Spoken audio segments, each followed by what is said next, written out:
Ya feliz semana, mi gente querida. Estamos en este noveno episodio donde vamos a resumir el libro de Josué. Pero antes vamos a responder la trivia anterior, que sí, efectivamente el gran mandamiento es amar a Dios por sobre todas las cosas. Así que felicitaciones a todos los que respondieron excelentemente bien. Y para los que están viniendo por primera vez acá en mi canal, pues bienvenidos. Espero que se suscriban, que le den clic a la campanita para que puedan ser uno de los primeros en ver los contenidos. Bien, así que sin más preámbulo, vamos de una vez con este resumen.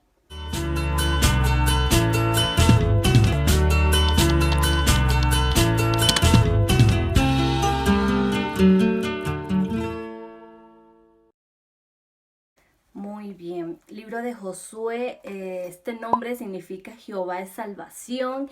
Yo creo que esta semana que lo estudiamos nos ha dado muchas lecciones. Yo creo que cada libro tiene su esencia, porque es la palabra de Dios, es lo que estamos aquí estudiando, yo sé que sí, y que lo importante es que se pueda vivificar en nuestra vida.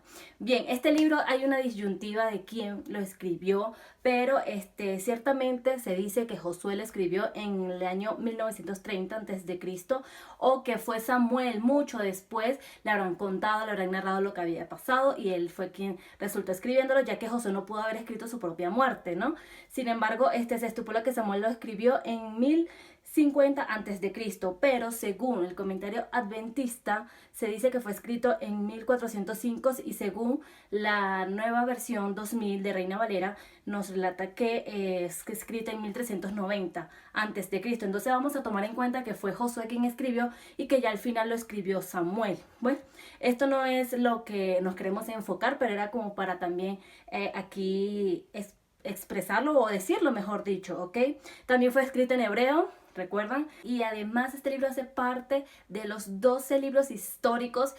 Yo acá les voy a dejar una tabla por acá, donde está dividido el Antiguo Testamento. Los primeros 5 libros que ya resumimos, que ya leímos, que ya estudiamos, son los 5 libros del Pentateuco escrito por Moisés. Ya desde este libro de Josué hasta Esther se conforman estos 12 libros históricos. Así que aquí lo que vamos a ver es historia de este pueblo de Israel y ya lo que queremos es saber si por fin entraron o no a la tierra prometida. Aquí vamos a dividirlo en varias secciones. En la primera sección lo vamos a subdividir en 3 porque vamos a hablar de 3 personajes que nos han dejado una gran lección. El primero, pues obviamente Josué, quien es el protagonista, entre comillas, de este libro, ya que se llama así Josué. Y también vamos a hablar de Rahab, quién es Rahab y por qué vamos a resaltarla en este resumen, y a su vez también de Acán. Y en la segunda sección, que la vamos también a subdividir en 3 partes, vamos a hablar de 3 sucesos, o nos vamos a enfocar en estos 3 sucesos, que es el primero es el cruce del Jordán, el segundo son las derrotas, y el tercero son ya los últimos tiempos de este protagonista de este libro, que es Josué. Así que vamos a iniciar del capítulo 1 al capítulo 5, vemos la preparación de querer entrar a la tierra prometida. ¿Cómo se prepara esta nueva generación? Recuerden que en el libro de Números hablamos de una mala generación que Dios fue derrotando a causa de su desobediencia, y ahora en Deuteronomio vimos cómo se le fue recordando a esta nueva generación que surgió, lo que tenía, cómo prepararse para poder entrar a esta tierra, ¿no? Y que no se desviaran del camino. Pero sí, aún así en estos primeros 5 capítulos de este libro de Josué habla sobre esta preparación para poder entrar como tal ya a la tierra prometida, porque están a un pasito nada más de lograr conquistar esta tierra, que es la tierra de Canaán, por cierto, porque siempre decimos la tierra prometida, pero ¿cuál es la tierra? Canaán. Bien, aquí en esta preparación vamos a hablar de una vez de esta historia de Rahab. Resulta que Josué manda a 2 espías a reconocer a Jericó, a ver si son un pueblo fuerte, sí, a todo esto como espías, a espiar sencillamente esta tierra de Jericó. Y cuando entran, hay un personaje esencial que ya lo nombramos, que es Rahab. Era una mujer ramera, es decir, que ella se prostituía en aquellos tiempos, se acostaba con hombres, pero esta mujer tuvo temor de Dios. Y aunque nosotros seamos los más pecadores, a veces me escriben: Liliana, mira, yo me siento muy pecador para ir a la iglesia, yo siento que Dios no me puede perdonar. ¿Por qué no?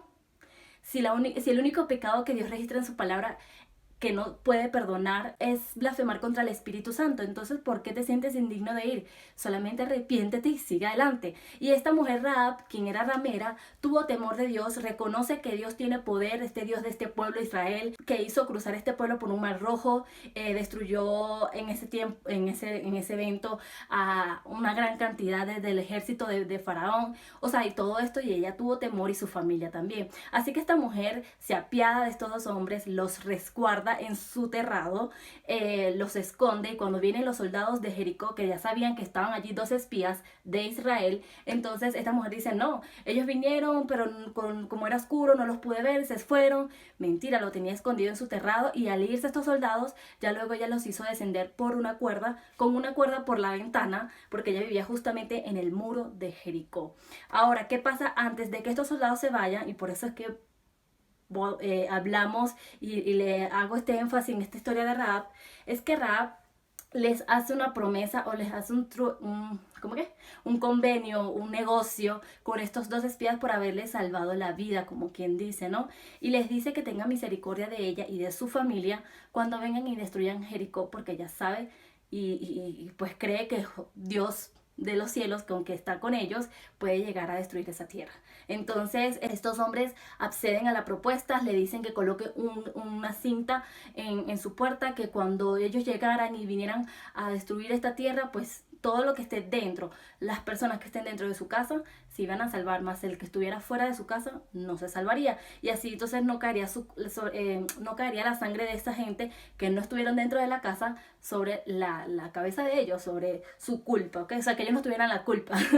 Yo trato así como que de hablar como se hablaba en esos tiempos, pero es como medio difícil. Pero bueno, ahí vamos, ahí vamos. ¿Y por qué quise hablar de Rahab? Resulta que Rahab es una mujer que además de haber sido ramera, ella se arrepintió, reconoció el poder de Dios y además llega a ser de la descendencia de Jesús. Más adelante en Mateo capítulo 1, versículo 5, ahí hablamos de que ella de Booz engendró a un hijo, y este hijo, y así sucesivamente, hasta que ella llegó a ser la tatarabuela de Jesús. Así que este es un personaje que debemos que sentí la necesidad de mencionarla y darle como ese enfoque también importante en este resumen o este episodio ya noveno. Listo, ahora ¿qué pasa? Ellos van a cruzar el Jordán, y pues yo había estudiado el libro de Josué antes, bueno, lo había leído súper rápido, como les dije, he visto una serie de la Tierra Prometida, pero jamás, o sea, me quedé impactada. Yo, esto pasó acá en el cruce del Jordán. ¿Qué pasó en el cruce del Jordán? Sucedió casi igual como lo del Mar Rojo.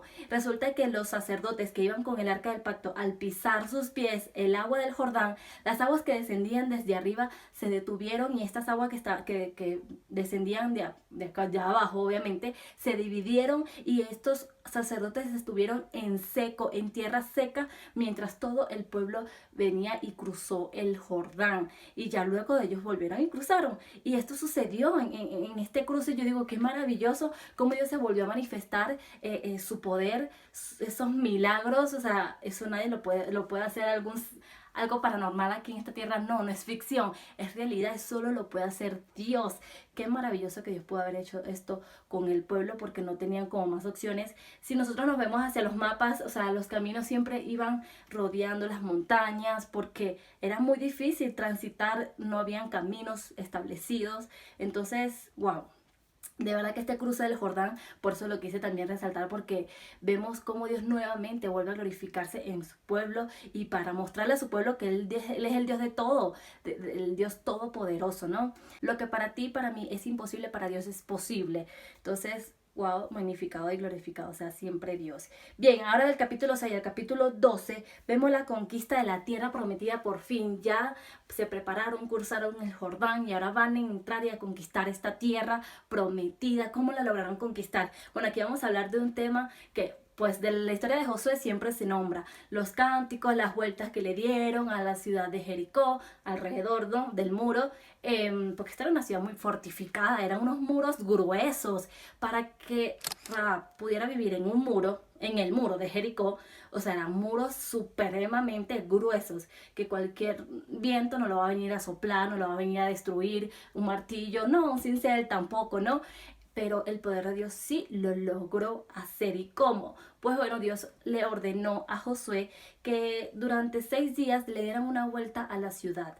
Y al séptimo día ellos tenían que darle siete vueltas a esta ciudad en este séptimo día, y estos sacerdotes tenían que tocar 7 veces, tenían que tocar en ese día las bocinas de cuerno que llevaban, y a su vez el pueblo, cuando Josué les dijera griten, ellos tenían que gritar, y de tanta grito, de las vueltas, del sonido de las bocinas, del poder de Dios reflejado en estos símbolos, se logró derrumbar el muro completo de Jericó. Entonces aquí vamos a hablar es de la caída del muro de Jericó y cómo allí pudo el pueblo de Israel tomar a Jericó y agarrar todo lo que era plata, herramientas de hierro, todo eso tenían que ofrecerlos en sacrificio a Dios para el tabernáculo, ¿sí? Mas no podían agarrar ninguna cosa del anatema. Y aquí donde vemos la falla, y vamos a ver el del tercer personaje que quería nombrarles y hablarles, y es de Acán. ¿Qué pasó con Acán? Acán resultó agarrar dinero, agarrar bienes y cosas del anatema que no debían hacer, porque todo lo que era plata, oro, hierro, todo eso sí se lo tenían que ofrecer a Dios, pero este no, y lo ocultó, inclusive en su tienda, mintió de que no lo agarró, y resulta que cuando este pueblo de Israel conquista Jericó y luego va a combatir contra Jai, resulta que no pueden vencer ante esta batalla. De hecho, mueren 36 hombres a causa de esta prevaricación que hizo Acán dentro de los hijos de Israel. Así que cuando Josué se ve en silicio, se desgarra sus vestidos, le reclama a Dios: ¿por qué? ¿Por qué nos dejaste? ¿Por qué nos abandonaste? Dios sencillamente le explica que hay pecado dentro de Israel. Y yo algo maravilloso que lo escuché en una reflexión de la esposa de un pastor muy querido allá en Venezuela, la hermana Laura nos comentaba en un grupo de chicas que cuando nosotros tenemos pecados ocultos, creemos que no van a venir consecuencias en nuestra vida, porque no nos vio el pastor, porque no nos vio la hermana de la iglesia, porque nadie nos está viendo. Quizá cometemos pecado dentro de nuestras mismas puertas, dentro de nuestro cuarto, en silencio, en intimidad, y resulta que Dios todo lo ve, todo lo sabe, y que eso no va a pasar desapercibido. Así que todo pecado oculto que tú y yo tengamos, Dios lo sabe y tiene consecuencias. Recuerda que la paga del pecado es muerte. Las consecuencias que tuvo Acán por haber hecho esto fue la muerte. Y sencillamente Dios ordenó que el que hallaren haciendo esta prevaricación, que tenía escondido esto del anatema, tendría que ser apedreado por todo el pueblo, y además quemado todo lo que tuviera, hijos, hijas, ganados, todos sus utensilios, todas sus cosas.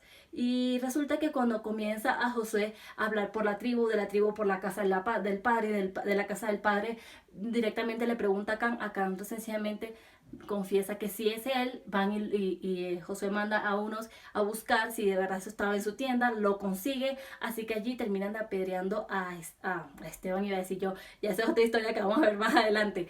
A Acán lo apedrean, y hasta el sol de hoy dice la palabra de Dios que se encuentra un muro de piedras acumuladas, que allí es donde quedó pues enterrado, sepultado, apedreado Acán y sus familias, también todo quemado. Qué triste, qué dolor para esa tribu.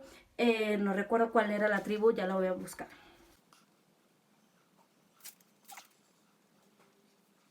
La tribu de Judá.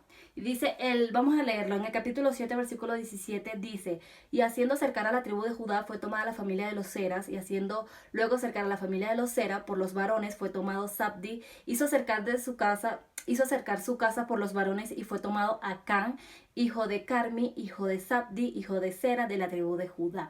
Así que yo siento, o sea, yo si estuviera en ese tiempo y fuera de la tribu de Judá, yo me hubiera sentido muy mal porque es mi familia, es de mi tribu y allí hubo dolor, pero hubo orden, hubo justicia divina, porque a causa de esta prevaricación que hizo Acán, de esta desobediencia, pues mira lo que acarrió y llegaron a morir 36 hombres del pueblo de Israel.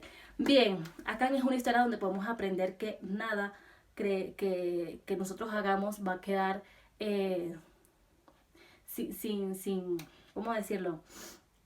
Sin su consecuencia, sin su castigo. Por más que creamos que no nos vieron, que todo quedó oculto, que todo pasó, todo tiene su consecuencia. Y al final, cuando estemos en el juicio final, pues si nosotros nos arrepentimos y obviamente Dios nos perdona, ahí pues tenemos a Jesús como nuestro abogado, nuestro intercesor, nuestro abogado fiel que va a estar allí defendiéndonos, porque por su sangre tus pecados, mis pecados fueron perdonados.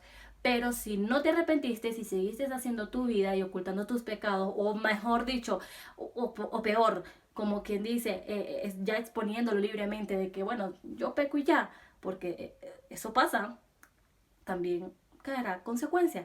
O va a haber juicio de salvación para ti o juicio de condenación, dependiendo de lo que tú decidas. No es porque Dios quiera condenarte, es porque tú decidiste estar con Dios o no estar con Dios. Bien, ahora vamos a adelantarnos en esta conquista de la tierra es donde vemos las derrotas.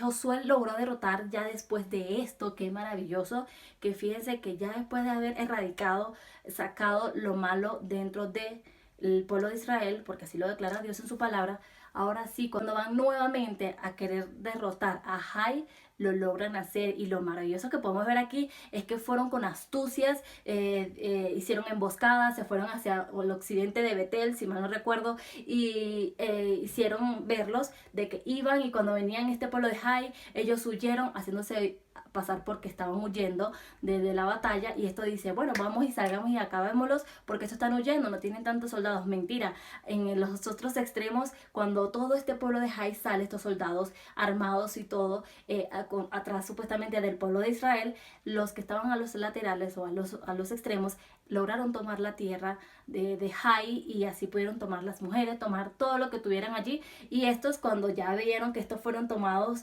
en la ciudad, que ya humeaba inclusive la ciudad porque la quemaron, estos lograron derrotar este grupo de soldados que fueron atrás del pueblo de Israel. Así que allí hubo allí pudo vencer, hubo victoria en el pueblo de Israel contra Jai. También vemos la astucia de los Gabaonitas.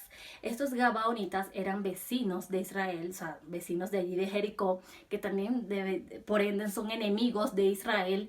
Y estos dijeron, nada, esto es un pueblo poderoso porque tienen un Dios poderoso, entonces vamos a hacernos pasar por pueblos de lejana tierra, y vengamos y salgamos con los zapatos más sucios y destruidos que tengamos, las vestiduras más desgastadas, todo esto para cuando ellos llegaran y preguntaran de dónde vienen ustedes, y ellos digan, bueno, venimos de tierra lejana, mira cómo los zapatos se nos han destruido, mira cómo van nuestras vestiduras, ya no tenemos comida, la comida está mohosa. Y mentiras, ellos se trajeron toda esa comida mala que tenían para poder hacerse pasar por este pueblo lejano, y así no pudieran atacar a Israel, al pueblo de Gabaón.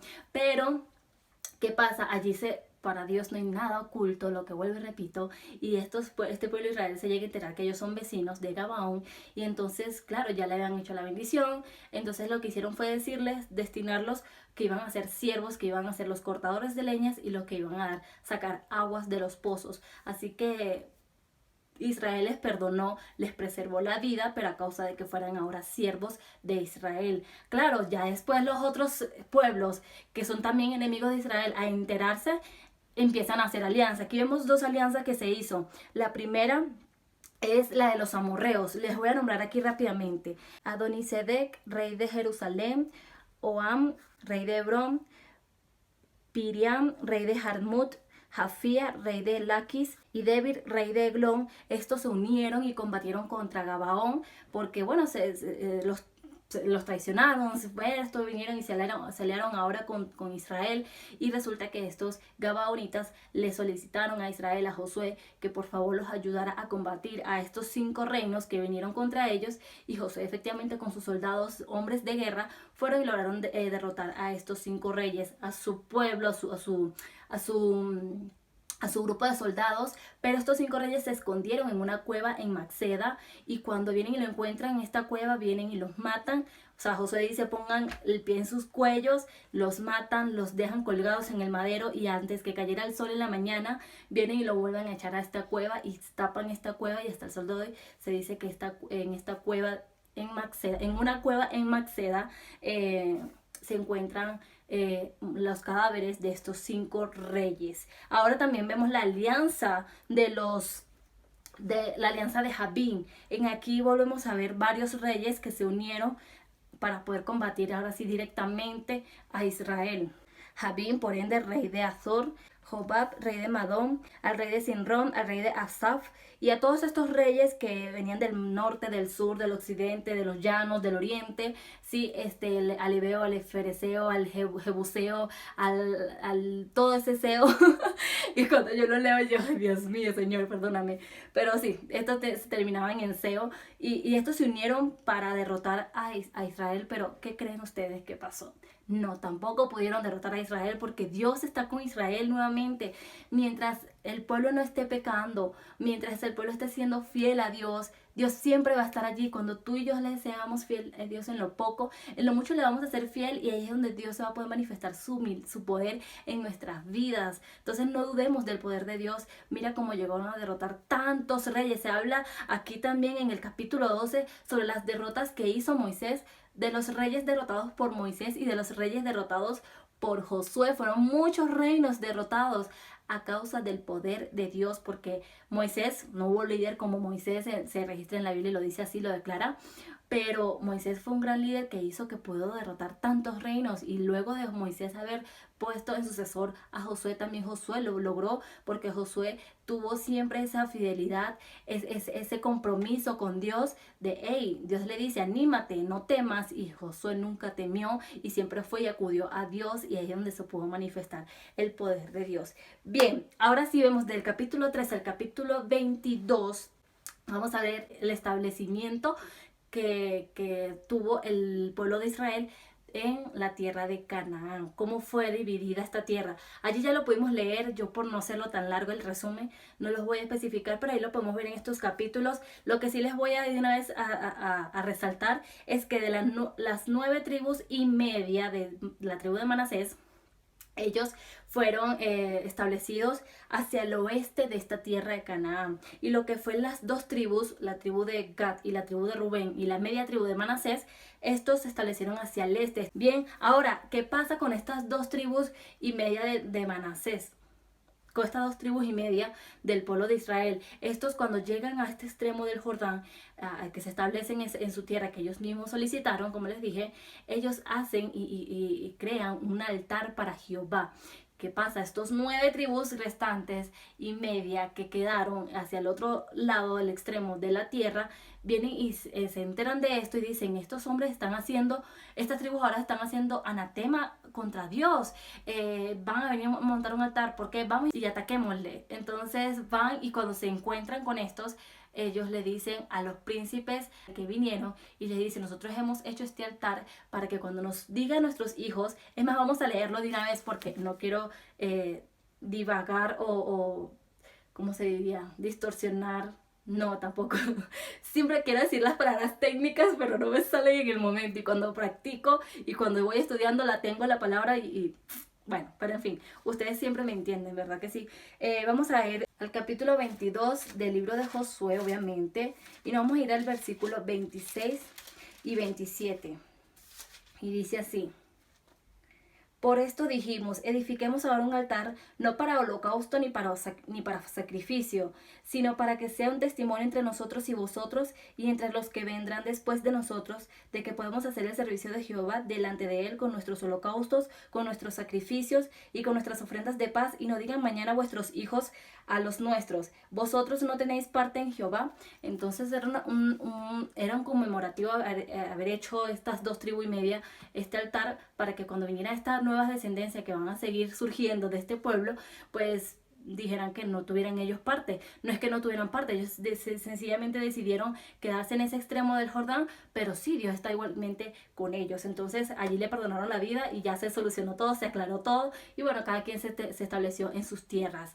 Ahora sí, del capítulo 23 y el capítulo 24 vemos los últimos tiempos de la vida de Josué, y ahora vemos el tiempo de la gobernación que tuvo Josué con este pueblo, de haber liderado este pueblo tan difícil, aunque ya como vino con la nueva generación, yo creo que le tocó mejor o más suave que como Moisés. De verdad que no pudo haber otro líder como Moisés, porque es que fue una generación muy difícil. Ya esta nueva era como fue más manejada, más controlada, porque se les fue diciendo lo que realmente ya Dios estaba estableciendo. Entonces, ¿qué pasa? Se dice que supuestamente entre 25 a 27 años llegó a durar su tiempo de gobernación, de cómo gobernó, el tiempo de cómo gobernó al pueblo de Israel.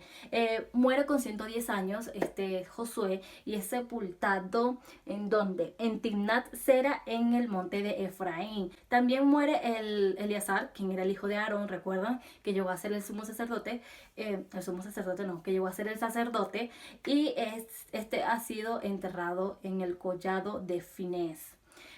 También aquí se habla de la sepultura de los huesos de José. Recuerden que José fue como envuelto en momia, ¿sí?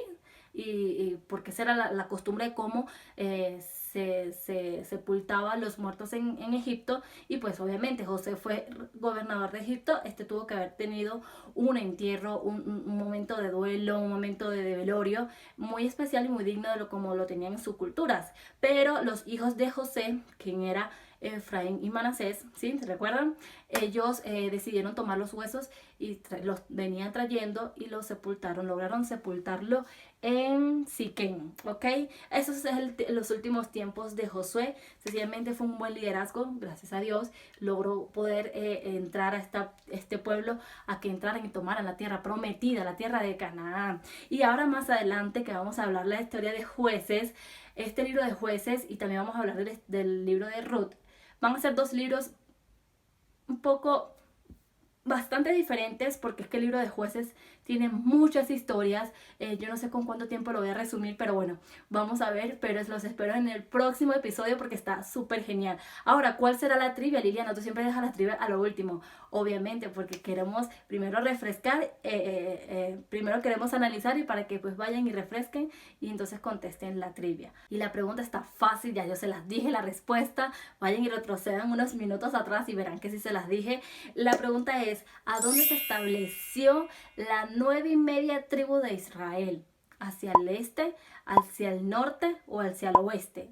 Es decir, opción A hacia el este, opción B hacia el norte, opción C hacia el oeste. Ustedes allí respondan acá abajo en comentarios. De hecho me han hecho preguntas allí: Lili, ¿cómo hago para responder las trivias en Instagram? Yo no es en Instagram, es hacia allá, es acá en YouTube. Así que aquí les dejo la opción, ese espacio aquí abajo en comentarios para que respondan, y así también refresquemos, y también ustedes me dejen sus inquietudes y sus comentarios aquí abajo. Perfecto, felicidades de verdad a todos los que están allí conectados. Gracias, porque es bonito el apoyo que me están dando. De verdad que ha sido muy enriquecedor hacer este año bíblico, estar allí juiciosa, no parar ni un día. Ustedes no saben todo lo que tengo que hacer en las noches, hasta las 10, 11 de la noche editando, para poder dejárselo a las 6 de la mañana el año bíblico en audio, y ya luego los resúmenes. Pues bueno, ya como que fui agarrando como que más aire, porque estoy esperando a que se termine un libro para poder darles los resúmenes de los episodios. Algunos, bueno, ya ahorita para el próximo sábado tenemos otro episodio, y el próximo sábado también, pero ya yo creo que el mes de junio va a ser también más refrescante o más alivio para mí, porque hacer los resúmenes todos los sábados, wow, pero bueno, gloria a Dios por eso, porque el tiempo que yo gaste o invierta, mejor dicho, en este estudio para dejárselo a ustedes y para así también aprender de ustedes con sus inquietudes y con con su aporte de información, me ha enriquecido mucho la vida y ha sido de verdad un desafío, un reto. No ha sido fácil, el enemigo ha estado atacando, pero ahí vamos allí fiel. Los animo a que vayan, y si se han perdido algunos episodios anteriores, vayan, porque los resúmenes hacen que nos pongamos al día con el año bíblico 2020, visión perfecta. Bendiciones, y ya saben, no olviden suscribirse, darle click a la campanita para que sean uno de los primeros que estén viendo allí los contenidos. También les pido que le den like al video si les gustó, y también allá abajo hay una flechita que sale como compartir, y lo puedan compartir en Facebook, en Instagram, en Twitter, para que sus amigos, todos los que tengan allí en sus redes sociales, puedan también enterarse y estar juntamente con nosotros haciendo este maravilloso estudio. Así que bueno, sin más, feliz semana para todos y los espero en el próximo episodio.